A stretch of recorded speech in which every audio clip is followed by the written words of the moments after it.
Assembly సమావేశాలు జరుగుతున్నాయి. ఇప్పుడు లైవ్ చూద్దాం. సాగిందంటే ఈ భారతదేశ చరిత్రలో అది బీఆర్ఎస్ పార్టీ 10 ఏళ్ల కాలం. ఇది నిజం.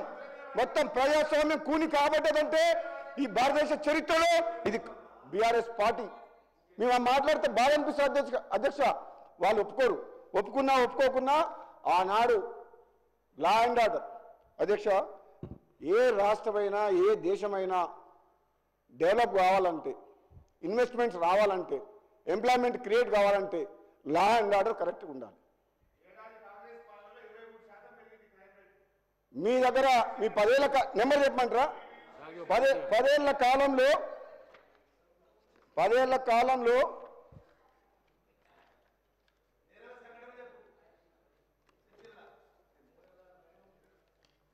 నయం ఆస్తులన్నీ దోసుకున్నది వాళ్ళే కదా.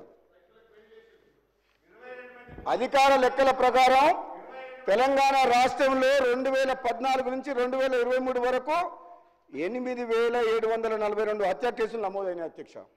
అదే కాలంలో 18,246 అత్యాచారం కేసులు, 1,30,521 దొంగతనాలు, 469 దోపిడీలు, 5,051 లూటీలు, ఇంకా బీఆర్ఎస్ నేతల ఒత్తిడితోటి ఎన్నో కేసులు రికార్డు కూడా చేయలేదు వాళ్ళు, పోలీసుల ఒత్తిడితోటి. మీరు చెప్పమంటే నా దగ్గర అన్ని ఉన్నాయి, కానీ ఎంతోమంది సభ్యులు మాట్లాడాల్సి ఉంది. ముఖ్యమంత్రి గారు సమాధానం చెప్తారు కాబట్టి నేను ఎక్కువ డీటెయిల్గా పోతలేను అధ్యక్ష.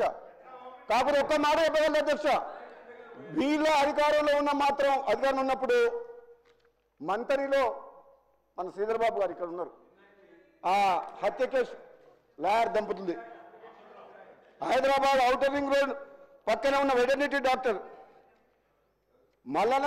ఆ రోజులలో భూసేకరణ ఎట్లా చేసేవాళ్ళంటే అధ్యక్ష, పోలీసులను పెట్టి బెదిరించి రైతులను వాళ్ళని తీసుకుపోయి మా శివనగూడెం రిజర్వాయర్ కాడ భూ నిర్వాసితులని వాళ్ళకు R&R ప్యాకేజ్ ఇవ్వకుండా పోలీసులను పెట్టి ప్రాజెక్టు కాంట్రాక్టుల కోసం ప్రాజెక్టు నడిపించారు.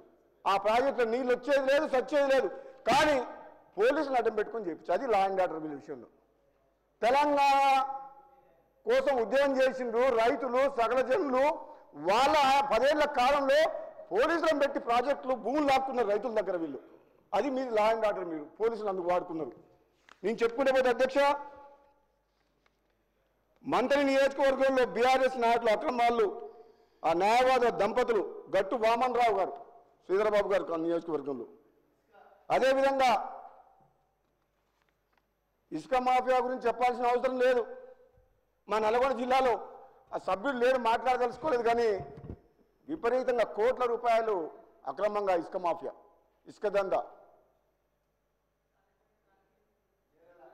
భూములు, వాళ్ళ పీరియడ్లో రియల్ ఎస్టేట్ వ్యాపారం బ్రహ్మాండంగా ఉన్నది. ఆ హైప్లో భూములు లాక్కురు, బలవంతంగా గుంజుకున్నారు, మొత్తం సెటిల్మెంట్లు. అది వాళ్ళ లా అండ్ ఆర్డర్. కానీ ఈరోజు కాంగ్రెస్ పార్టీ వచ్చిన తర్వాత గౌరవ ముఖ్యమంత్రి రేవంత్ రెడ్డి గారి నాయకత్వంలో ఈరోజు ప్రశాంతంగా ప్రతి ఒక్కరు కూడా ఈరోజు కూడా ఈ జాతీయ పార్టీ కాంగ్రెస్ పార్టీ ఒక్కరు కాదు అధ్యక్ష, ఒక సామాజిక తెలంగాణ వైపు పేదల ప్రభుత్వం వచ్చింది, ప్రజాపాలన సాగుతుంది, కొనసాగుతుంది. ప్రతి ఒక్కరు కూడా ఎంతో ఆశతో ఎదురు చూస్తున్నారు. దయచేసి ప్రతిపక్ష సభ్యులు మీరు ఆలోచన చేసి ఈ ప్రజాపాలన సాగిస్తున్న కాంగ్రెస్ పార్టీ ప్రభుత్వానికి సూచనలు సలహాలు ఇవ్వండి. కానీ ప్రతిరోజు అసెంబ్లీలో కొట్లాడతాం, మీకు అధికారం కావాల్సుకుంటే ప్రజల దగ్గర పోయి వాళ్ళ కష్టాలు మాట్లాడండి, వాళ్ళ తరఫున మాకు చెప్పండి. కానీ మీరు ఈ విధంగా సభలో ఎప్పుడు హౌస్ నడిచిన అధ్యక్ష, మీరు మీ మీద అటాక్ చేస్తున్నారు. మీ సభ సొంతం కాదని చెప్పి మిమ్మల్ని ఈ సభ మీ సొంతమా అన్నారు. మరి మేము 6 సభ్యులు ఉంటే పోయిన అసెంబ్లీలో మా గొంతు వినిపించలే, మార్షల్స్ పెట్టి బయటకు పంపించారు. మరి అది అప్పుడేం చేసిండ్రు? అప్పుడు ఎక్కడ పోయింది ప్రజాస్వామ్యం?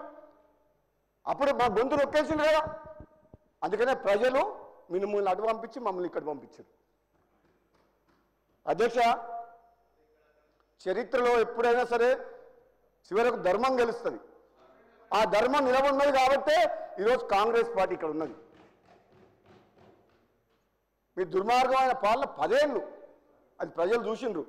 అధ్యక్ష, లాస్ట్కు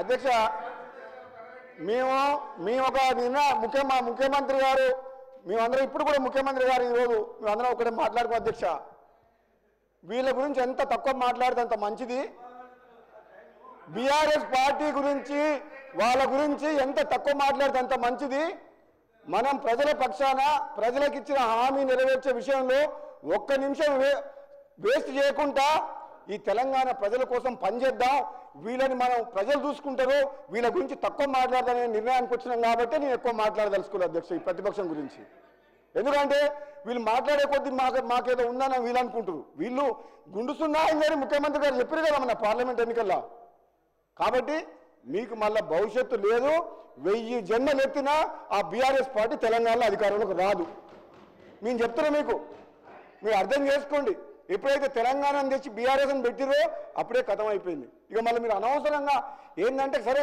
ఎమ్మెల్యేగా గెలిచిరు కాబట్టి రండి హుందాగా ప్రవర్తించండి ఏదైనా సలహాలు సూచనలు ఇవ్వండి కానీ అనవసరంగా మీరు మమ్మల్ని రెచ్చగొడితే మా మాట ఏమీ లేదు మీరు కేసీఆర్ కుటుంబ సభ్యులు మాకంటే ఎక్కువ తెలియకలేదు మేము ప్రజల పక్షాన మాట్లాడుతున్నాం అధ్యక్ష ఇచ్చిన హామీలు నెరవేర్చే పనిలో మా ప్రభుత్వం పనిచేస్తుంది అధ్యక్ష ఇక అన్నిటికంటే ముఖ్యం అన్నిటికంటే ఇంపార్టెంట్ అధ్యక్ష ఇల్లు అధ్యక్ష ఈరోజు 10 ఏళ్ల పాటు తెలంగాణ వస్తే ఎంతోమంది నిరుపేదలు రూపాయి ఆస్తి లేదు రెక్కాడితే కానీ డొక్కాడదు అటువంటి వాళ్ళు వీళ్ళ మాటలు నమ్మి 2 సార్లు అధికారంలోకి ఇచ్చారు ఒకసారి కాదు కొత్తగా వచ్చిరు కదా అని 5 ఏళ్ళు రెండోసారి అధికారానికి ఎక్కువ సీట్లు ఇచ్చారు అధ్యక్ష మాకు ఇల్లు రాకపోతుందా ఈ ఎండకెండి వానకు దడుస్తున్నాం అని చెప్పేసి ఎంతోమంది నిరుపేద కుటుంబ సభ్యులు రెండోసారి 90 సీట్లు ఇచ్చిండ్రు మళ్ళా నమ్ముకున్న పేదవాళ్లకు ఇల్లు లేని పేదవాళ్లకు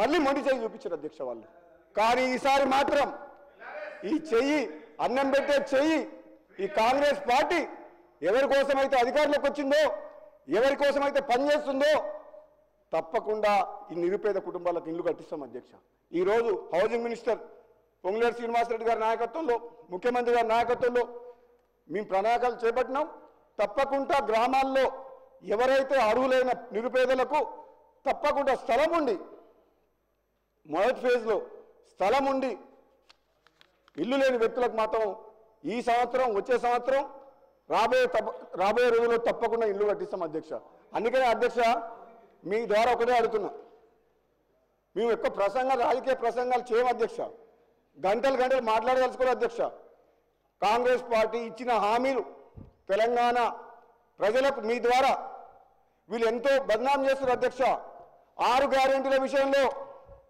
ఇంకోటి విషయంలో హామీలు నెరవేర్చే విషయంలో మీరు వెనకపోయినరు విఫలమైందని ప్రజలలో విస్తృతమైన గోబెల్స్ ప్రచారం చేస్తారు మీ ద్వారా తెలంగాణ సమాజానికి ప్రజలకు చెప్తున్నాం అధ్యక్ష వీళ్ళు చేసిన నిర్వాహకం మామూలుది కాదు మేము కాబట్టి కాంగ్రెస్ పార్టీ కాబట్టి ఏ విధంగానైనా సరే